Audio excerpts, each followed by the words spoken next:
Tony? Are you in the band? In a band? No, I'm just having guitar lessons. I've done a bit with the band, which was really good because I play a bit of blues harmonica as well. So I was doing a bit of jamming with the band, but primarily it's guitar.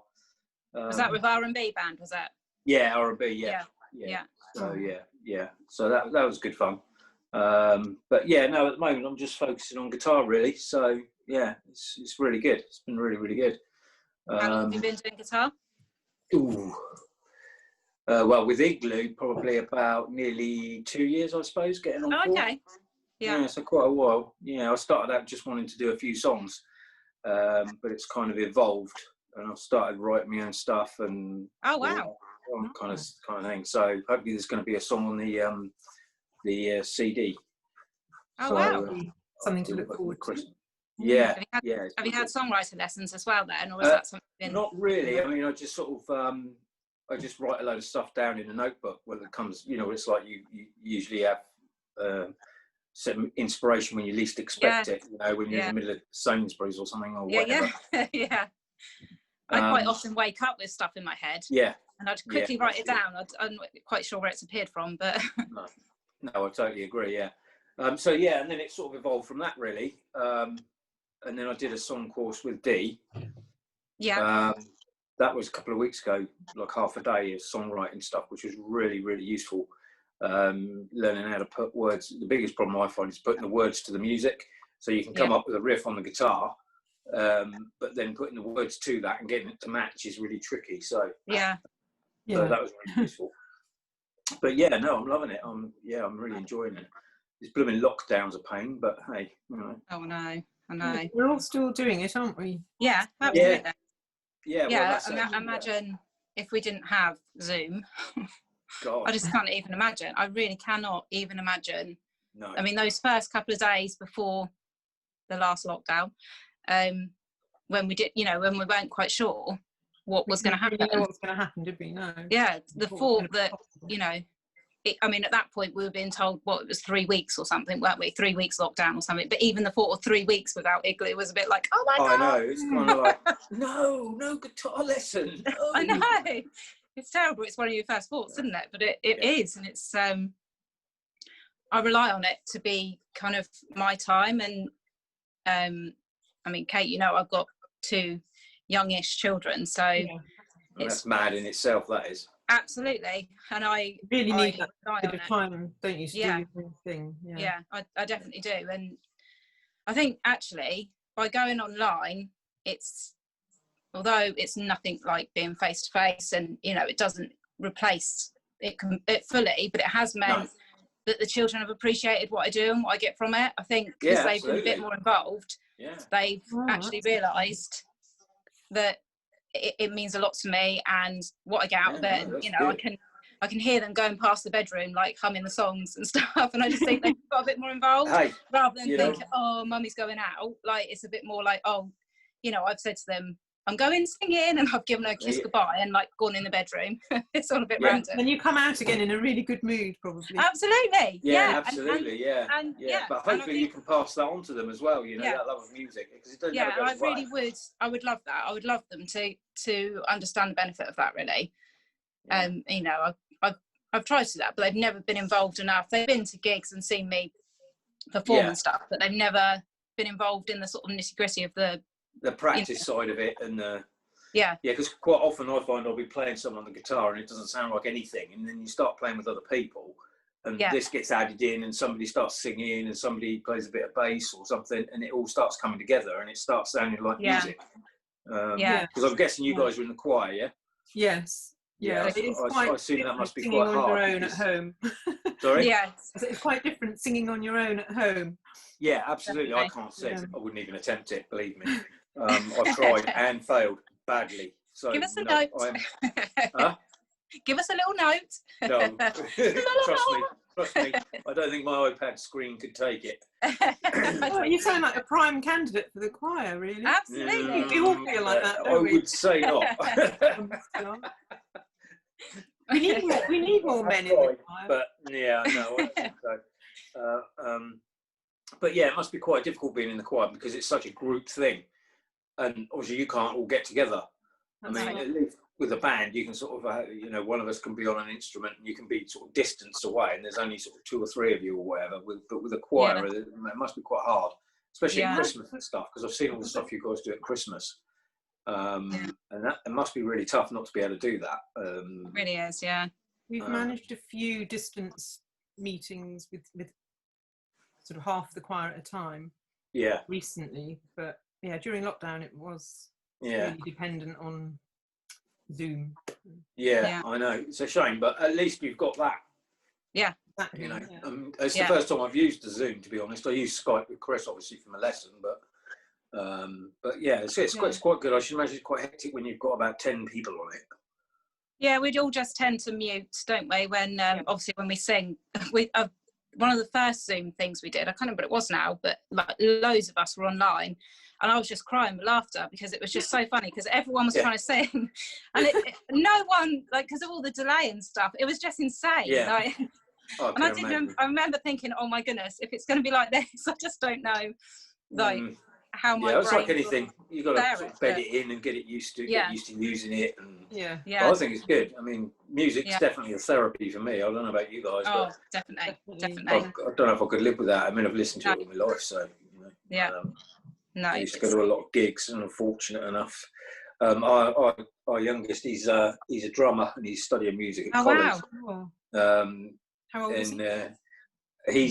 He's 16. Yeah. So he's just done his exams as far as they could do, so he's done very well at that. But yeah, and he'll be humming a song and I'll say, oh yeah, that's so and so. How do you know that song? And I'm like, well, it's a classic, you know. or we're listening to something, they'll say, oh, that's not the original. Yes it is. No it isn't. So it's quite good. Make yourself sound old. Yeah, afraid so. No, sadly I'm at that point in life where I have to sit on the bed to put my socks on. Oh, I know the feeling. Yeah. I know that sounds horrible. It sounds awful, but music keeps me young. So I guess. Do you play anything else, Tony? Well, no, not really. Obviously acoustic, and I've got an electric. But blues harmonica, I've been playing that on and off for about 30 years. So since I was a teenager. Yeah. And I've done some gigs over the years. You know, just sort of pubs and a few clubs and. You know, blues bands, one thing and another. But playing the harmonica is it's a good instrument, but the problem with it is it can dominate the music if you're not careful, and it's really a sort of feel instrument, so you only tend to sort of play on 2 or 3 songs perhaps. Unlike a guitar or drums, which is a sort of integral part of it. And I just thought, well, do you know what? I've twanged around on the guitar on and off for years, you know, never really sort of put any effort into it. And then I sort of started at Igloo and thought, right, it'd be good just to, even if I could play half a dozen songs that somebody could recognise, I'd be happy with that. You know, and that's kind of how it all started. And then it's just kind of escalated, and I still really can't play a whole song all the way through, but I've managed to sort of learn all the notes on the fretboard and start just making my own stuff up. And, you know, it's kind of gone a completely different direction that I wouldn't have expected. I never thought, you know, a couple of years back I'd actually be writing a song. Me and Chris have been working on it, and I've got one of the other lads, he's going to do some guitar solo over it. But we do, interestingly, need a singer for it. Ooh, pick me! Kate, you were supposed to say it as well. I believe Chris has got a copy of them. No, I just said like a diva because Kate didn't do it. Yeah. I mean, by all means, have a look at the song. I believe Chris has got a rough copy of it that he's emailed to Lee, who's going to do some guitar, and it's just a very basic raw sort of song of it. But by all means, mention it to Chris if you want to give it a go.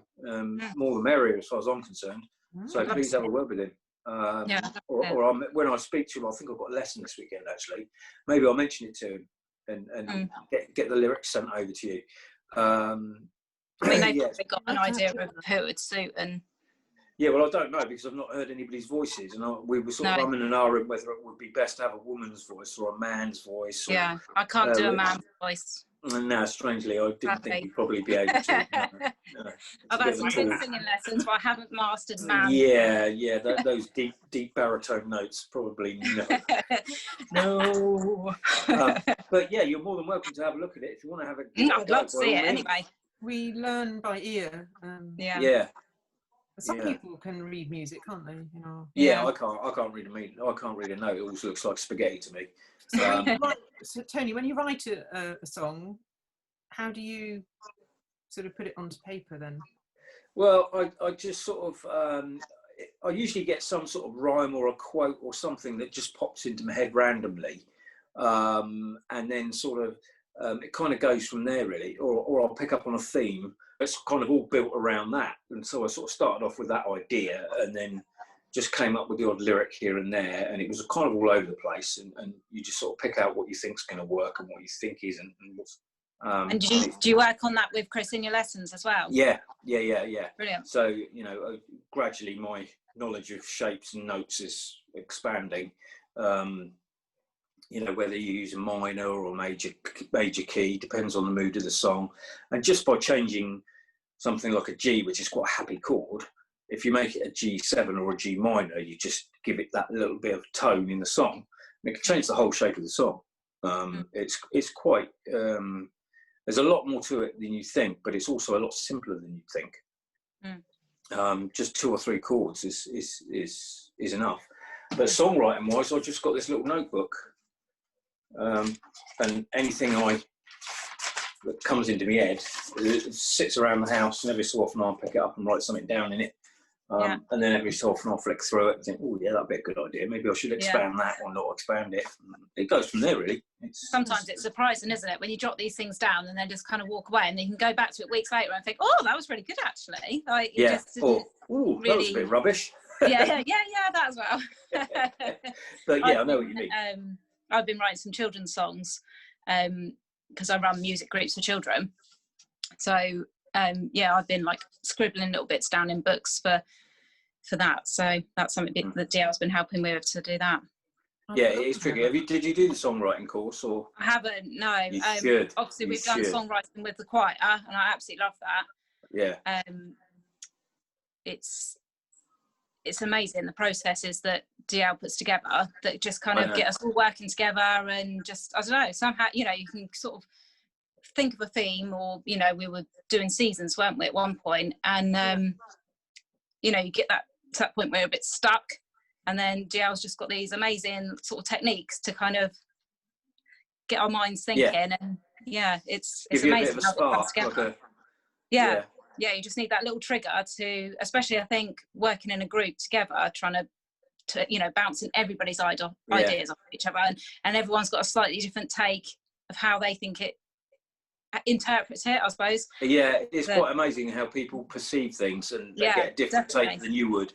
Yeah, definitely. And that can be quite hard when someone's saying an idea and you're thinking, oh, that's not what was in my head, but somehow it all just sort of winds back round, and it's like, oh yeah, that was my idea, definitely. Yeah, well, Chris has taught me that actually sometimes it's not the notes that you actually play, it's the ones you don't. So it's that little bit of a pause in a song.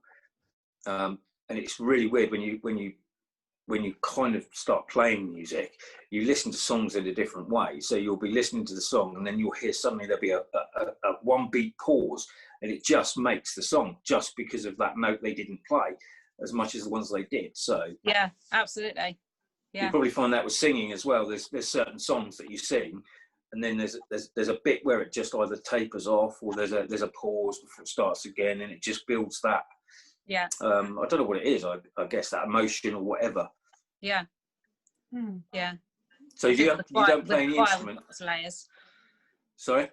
With the choir, we've got lots of layers, haven't we? Where, you know, one section might be singing one part, and then we'll, you know, suddenly suck together, and it's, you know, it's that sort of... For me, I think it's an outlet for creativity that I know I've always had. I've never been I'm not an artist, I'm not a singer, I'm not a writer, and for me it's always been tricky to get that creativity out. I've never really found a good outlet for that, but in the last couple of years I think, you know, I've started to get to grips with it a bit more, and it's a way of getting that creativity out in some way. Whether it's good or bad, it doesn't really matter to me. It's just, you know, you're just doing something creative and getting all those thoughts out. Do either of you play an instrument at all then, or you just sing? So I've done some guitar lessons. So I know the chords, and I do pick it. I don't pick it up as often as I should. I got really, really sort of passionate about it, and then I broke my elbow. Ow. And which was 2 years ago, but it still gives me pain now. So it's not as comfortable to be able to play it anymore. And it, you know, when I pick it up, I absolutely love it. It's just remembering to pick it up, and then it's like strengthening up my fingers again and going through the torture of that. Yeah, the pain, yeah. Yeah, but I absolutely love it. And I tend to set myself goals, and I like give myself a time limit of when I need to do stuff by. And one of my goals was to be able to sing and play. And that seemed like an absolute impossible goal, but I did manage it, and it was like the best thing ever. That was like it's amazing. That was like my teenage dream. Yeah, absolutely. I just couldn't believe, you know, it wasn't perfect at all. No, it doesn't have to be though. But no, it was absolutely amazing. To have achieved that was amazing. Yeah, it is. But that's what it's been all along. That's what it's been all along. It's been, you know, I've reached one goal, and then I'm like, oh no, now I'm going to do so and so, and without. I don't know there would be any other place other than Igloo that would have encouraged that out of me, because no, I wouldn't have even sang in front of my family before I came. No, do you know what I mean? No, same here. I wouldn't play. I've gone from my other half walking by, listening to me twanging and shutting the door, to now going, oh, that sounds quite good. And I'm like, hey, I'll take that all day long. Absolutely, yeah. And I think, you know, we might be grown-ups, but you still need that little buzz of like someone saying, wow, well done, that's amazing. I'm still 18 at the end of the day. Absolutely, I'm 16. 18 it's interesting though. It's interesting that you say you set yourself goals. Yeah. I'm completely opposite. I don't set myself any goals. Really? I don't have any expectation. I don't set. I'm so laid back, I'm horizontal, and if it happens, great. But I don't purposely say I'm going to do this by then.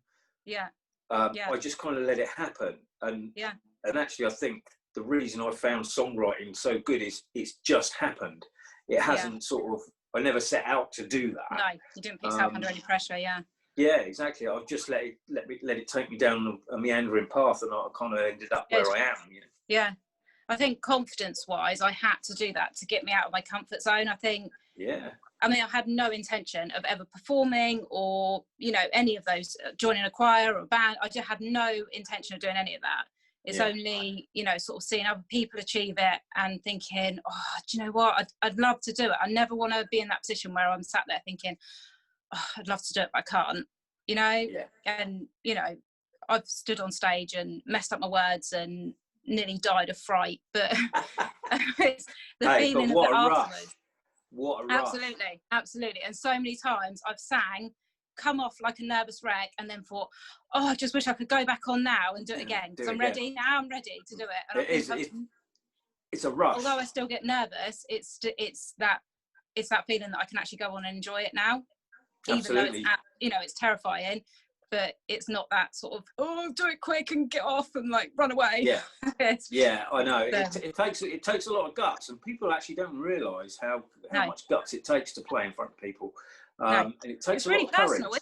It's a really personal thing to do. And it's that you're kind of bearing your soul a bit, aren't you? Yeah, absolutely. You don't want people to think you're arrogant and sort of like, oh, you know, listen to me, I'm wonderful. You know, it took me a long time to let any like family or anyone come and see, because I was a bit embarrassed about it, and but you shouldn't be. No, I'm not now. Absolutely. No, if it feels good, do it. Absolutely, and I couldn't imagine not doing it at all. So I really do enjoy performing as part of the choir. I'd be terrified doing it on my own, but I do love being in that group, and it's so exciting, and that feeling we get from all singing together, all the harmonies and everything, and You can't describe it, can you? That's the problem. Unless you've sang in a choir, I don't think you can hear, people can explain to you that sort of, and it's hard to explain that feeling, is it? That togetherness of it. That's it. Yeah. You just can't make that noise on your own, because no. you can only sing one part, obviously. So it's and when it all comes together and it all just sticks together, it's amazing. And I think that's what we've missed over lockdown. I can't imagine, being in an enclosed space as well. I mean, we've been fortunate to do a bit outside, but it's still not the same as being in a building, and it all just, it sends shivers down my spine just thinking about it. It's just that locking together. Yeah. I think we're all in the same boat as well. It's especially when we're going to perform, we're all like backstage, like, oh god, yeah, absolutely. It's a nerve-wracking experience. It's all part of it, and we're a closer group for it because we've all got each other's backs. And it's a really lovely group of people, isn't it? Really lucky.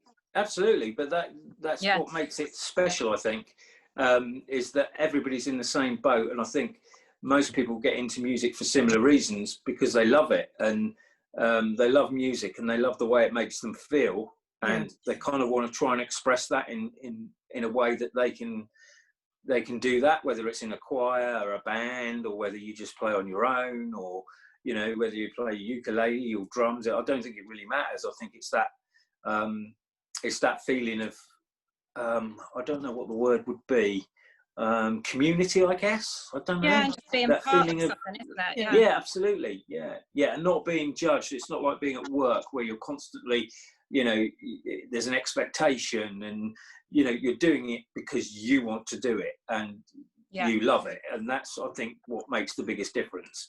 For me anyway, and I think it's from Igloo, it's encouragement, isn't it? It's not absolutely, as you say, you're not being told you need to do this, that and the other. It's just the encouragement's there to make you strive to move forward, isn't it? Let's just do it and see where it takes you.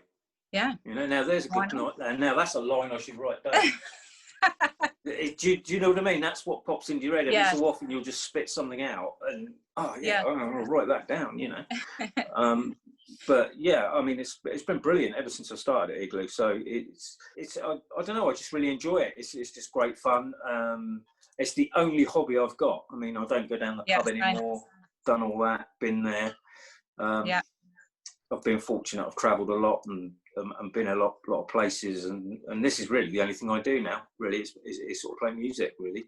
But I mean, we all got busy lives, and trying to fit everything in is tricky. It's enough. It's enough. I think it's enough as a a one hobby. It's enough, isn't it? It ticks all the boxes. It does tick all the boxes. Yeah.